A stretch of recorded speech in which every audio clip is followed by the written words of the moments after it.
Here's how you can seriously upgrade your DJI Osmo Pocket 3 or Pocket 4 in 2026. 5 accessories that will generally change the shots you're able to get with this camera.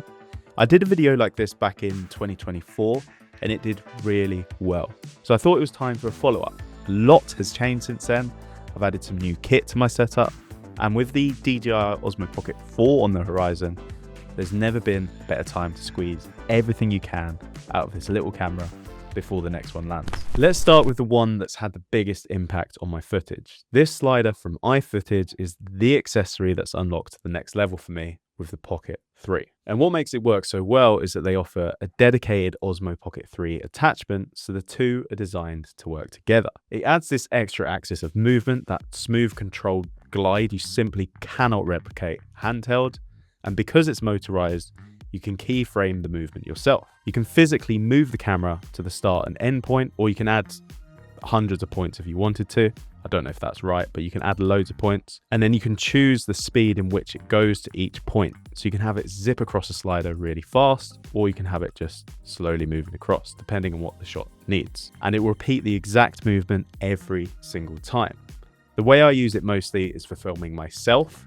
I've got it attached to this massive power bank via USB-C, so I can literally set it up anywhere. Completely wireless, no wall socket needed. Then I connect the Osmo to my DJI Mimo app on my phone, so I can see exactly what the camera sees without being anywhere near the camera or the slider. I set the subject tracking, drag it over myself, dial in the slider points and the speed, and then I just walk into shot, and the camera handles everything else. And the results look great. It looks like there's a proper camera operator behind the lens. The slider's compact, it mounts vertically or horizontally. There's absolutely loads you can do with it. If you only buy one thing from this list, make it this. Next up is the Tilta Alien Mini. It's primarily a car mount, but worth mentioning, you can actually get a separate attachment that lets you use it handheld as well. It adds an extra axis of stabilization, and the way it moves is generally bizarre. It looks like you have like a chicken head. I don't have that attachment myself, but it's there if you want it.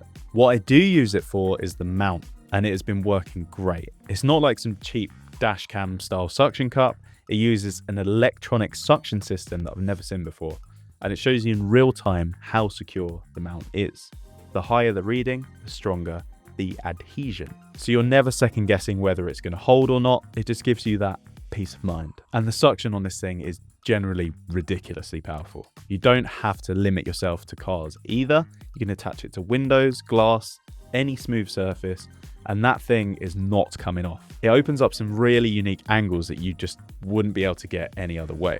And because the Osmo connects to the DJI Mimo app, you've got full control remotely.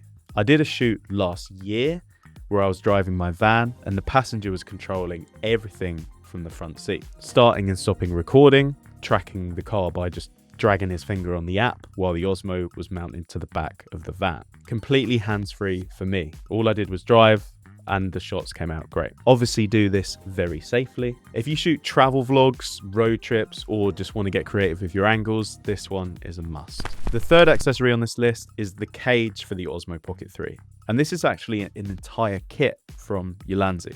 So you're getting a lot more than just a cage. You slide the Osmo in, lock it in place, and straight away you've got extra mounting options, a cold shoe mount for accessories like a light or a mic, and a 1/4" thread at the back, which obviously lets you mount the Pocket 3 horizontally. And most importantly, you can still flip out the screen, still access the USB-C port. Everything still works exactly as normal. It also comes with an anti-twist base that attaches to the bottom, and this is a clever little detail.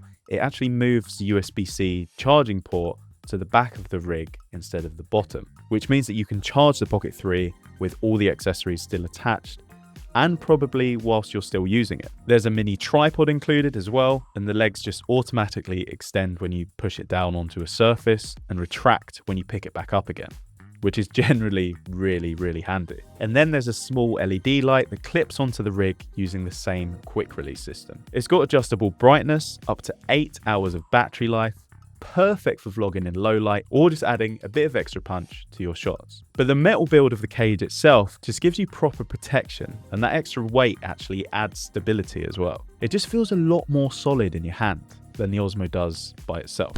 Fourth on the list, filters. And this is the Freewell Mega Pack, which gives you 14 filters in one kit, all designed specifically for the DJI Osmo Pocket 3.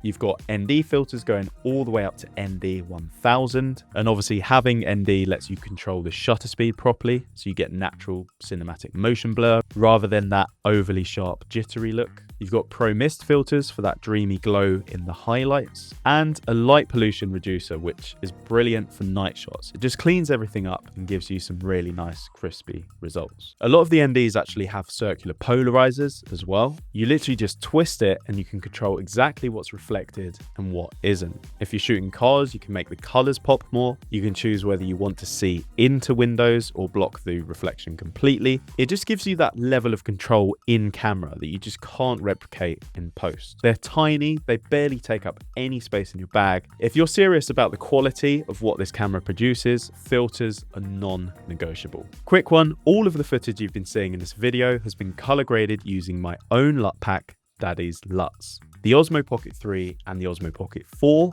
are two of the cameras it's been designed for, and the link is in the description if you want to check that out. This one is by far the simplest on the list, and the one I genuinely wish I'd bought on day one. It's a protective shell case, and it's barely bigger than the camera itself. The Pocket 3 comes with a fabric wallet, which is fine, but it's quite big, and sometimes you just want to grab the camera and go and just leave the case at home. This case just snaps on like a shell, protects the body, the gimbal, and the screen all at once, small enough to live in your pocket. And the reason I bought this is because I dropped mine in the first week that I had it. I scuffed the back of it, there's no screen protector on the Pocket 3, and I was generally annoyed at myself for not sorting it out sooner. Don't make the same mistake I did, especially with the new one coming out. It's cheap, it's tiny, just get it. Everything I've mentioned is linked in the description below, so you can check it all out for yourself. And if the Osmo Pocket 4 drops soon, which it looks like it will, I'll definitely be picking one up. So make sure you're subscribed because there'll be loads more videos on that when it does. Until then, I will see you in the next one.